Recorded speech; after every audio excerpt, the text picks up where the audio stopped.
નમસ્કાર, આપનું હાર્દિક સ્વાગત છે એજ્યુકેશન ગુજરાત ચેનલમાં.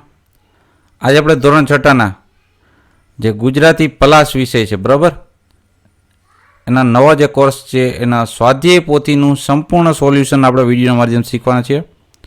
ચેપ્ટર છે પહેલું, પર્વત તારા.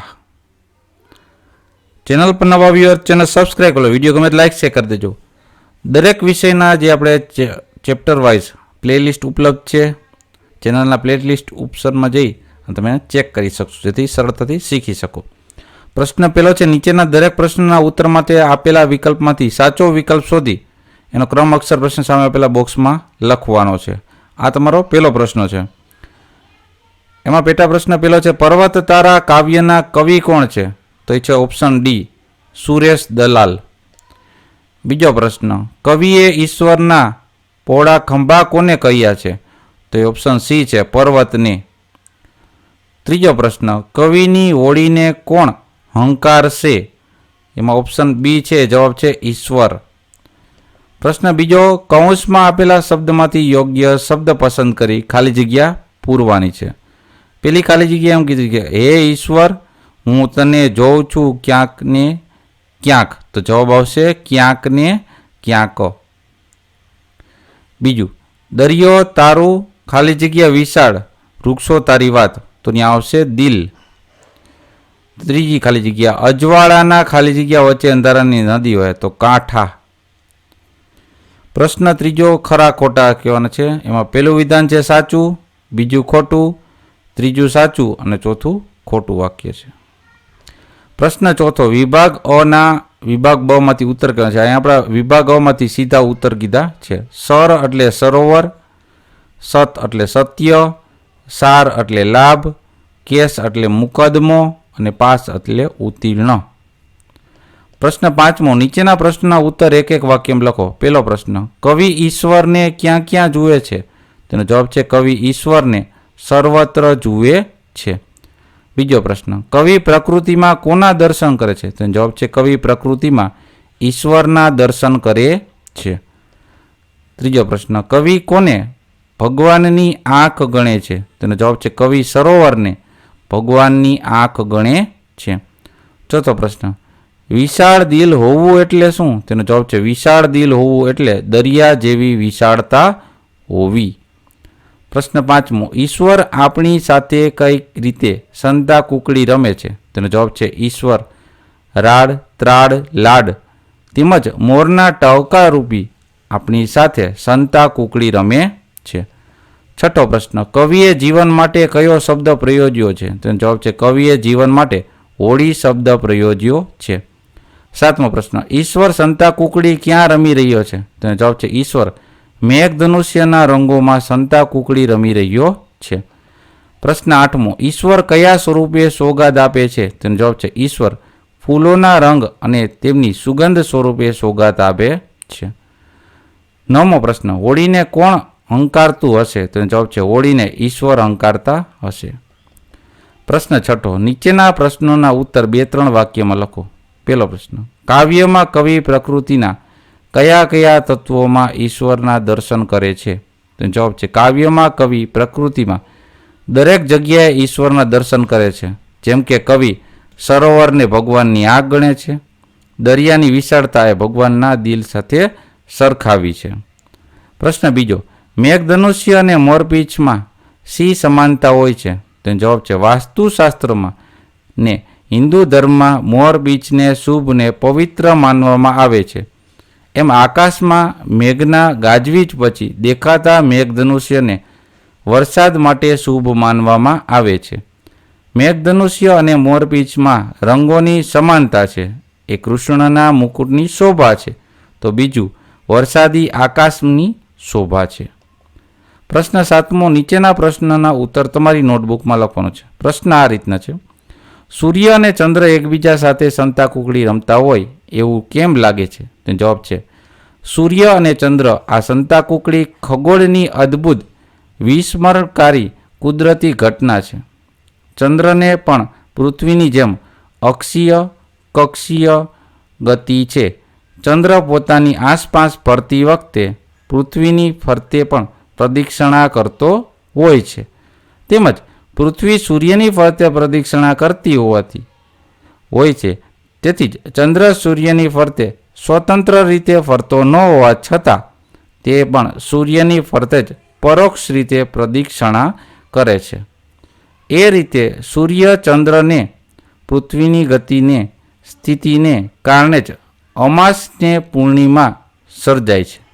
આમ જાણે ચંદ્ર અને સૂર્ય એટલે ચંદ્ર એટલે કે ચંદ્રમામાં એકબીજા સાથે સંતા કુકડી રમતા હોય એવું લાગે છે. પ્રશ્ન 8મો. હવે ઉદાહરણ મુજબ જોડવાનું છે ને વાક્ય બનાવવાનું છે. ત્યાં જોયેલું છે ક, પછી 2 નંબરનું શબ્દ અને ઉ, પછી ખ 5 અને અ, ગ 1 અને ઈ વધારાનું, બરાબર. પછી ગ 3 અને ઈ, ચ 4 અને આ. તો એના ઉદાહરણ પ્રમાણે વાક્ય આ પ્રમાણે બનશે. પછી પેલું વાક્ય, આ ઉદાહરણ વાક્ય આપણે આપેલું છે, બરાબર. સ્વાધ્યાય પેલું વાક્ય બનશે આકાશમાં સૂર્ય ગરમી વરસાવી રહ્યો છે. બીજું મેઘધનુષ્યના રંગો વરસાદમાં સુંદર લાગે છે. ત્રીજું ત્રાળ પાડતા સિંહની કેસવાળી મને ગમે છે. ચોથું નદી કાંઠે પાણીનો પ્રવાહ ધસમસે છે. પ્રશ્ન 9. નજીકનો અર્થ શોધી એની સામે સાચા નિશાની કરો. પેલો પ્રશ્ન છે ફૂલની રંગ સુગંધે તારી છે સોગાદ. તો એટલે એનો અર્થ થશે બ ઓપ્શન. ફૂલોની સુવાસ અને રંગ એ કુદરતી ભેટ છે. તમારે એની સામે રાઈટ કરવાનું છે બ સામે. એ જ રીતના બીજામાં કની સામે તમારે રાઈટ કરવાનું છે, કની સામે. અને ત્રીજામાં ઓની સામે રાઈટ કરવાનું થાય છે. પ્રશ્ન 10. નીચેની પંક્તિ સમજાવો. તું તરણાનો તારણહારો, ઝરણાનો તું નાદ, ફૂલની સુગંધે તારી છે સોગાદ. તો એ શું સમજાવવા માંગે છે કે તું તરણા એટલે કે સામાન્ય માણસનો ઉદ્ધાર કરનારો છે અને ઝરણાનું સંગીત પણ તું જ છે. આ બધા ફૂલોના રંગ અને એ ફૂલોની સુગંધ પણ તારી જ મહામૂલી ભેટ છે. પ્રશ્ન 11મો. ખોટા વિકલ્પ છે કે સાચું વાક્ય બનાવો. તો પેલું વાક્ય આ રીતના બનશે. લોકો જુદા જુદા કામ કરીને આજીવિકા મેળવે છે, બરાબર, મેળવે, વસાવે ને કરે ઉપર ચેકો. બીજું ગુજરાતમાં દિવસે દિવસે ઉદ્યોગોનો વિકાસ થયો તો પામ્યો અને ફેલાયો પર ચેકો. ત્રીજું ભગવાને સૃષ્ટિનું સર્જન કર્યું તો થયું અને પામ્યું પર ચેકો. ચોથું પરીક્ષા નજીક આવતા તેણે તૈયારી આરંભી, પૂરી કરી અને શરૂઆત કરી પર ચેકો. પ્રશ્ન 12. ઉદાહરણ મુજબ શબ્દની રચના કરવાની છે. અહીંયા તારે તો તારણહાર. તો પેલું છે સર્જન કરે તો સર્જનહાર. બીજું પાડે તો પાલનહાર. ત્રીજું રક્ષણ કરે તો રક્ષણહાર. ચોથું દેખાડે તો દેખણહાર. અને પાંચમું ખેડે તો ખેડનહાર. પ્રશ્ન 13મો. કૌંસમાંનો સાચો વિકલ્પ શોધી અને ખાલી જગ્યા પૂરણ છે. આ રીતના નુકસાન, સમસ્યા, સીવણ, શિકાર, સરોવર, વિશેષ, શાબાશી અને રિશેષ થશે. પ્રશ્ન 14મો. નીચેના શબ્દોની જોડણી સુધારીને લખો. તો આ થશે રડિયાત, આ રીતના લખાય. પછી ઈશ્વર, પતંગિયું અને મોરપીંછ. પછી નીચેના શબ્દોના 15 પ્રશ્ન છે. નીચેના શબ્દોના બે સમાનાર્થી શબ્દ સરખા અર્થવાળા. તો આંખનું થશે નેત્ર, નયન. ઈશ્વરનું થશે ભગવાન, ઈશ. દરિયાનું થશે સમુદ્ર, જલદી. વૃક્ષનું થશે ઝાડ અને તરુ. નાદનું થશે અવાજ, ધ્વનિ. ફૂલનું થશે પુષ્પ, સુમન. પર્વતનું થશે પહાડ, ગિરી. આભનું થશે આકાશ, નભ. સૂર્યનું થશે રવિ અને ભાનુ. ત્યારબાદ પ્રશ્ન નંબર 16. નીચેના શબ્દોના વિરુદ્ધાર્થી શબ્દ લખો. પેલું પહોળાનું સાંકડું, લાડનું ધિકાર, સુગંધનું દુર્ગંધ અને અંધારાનું અંજવાળું.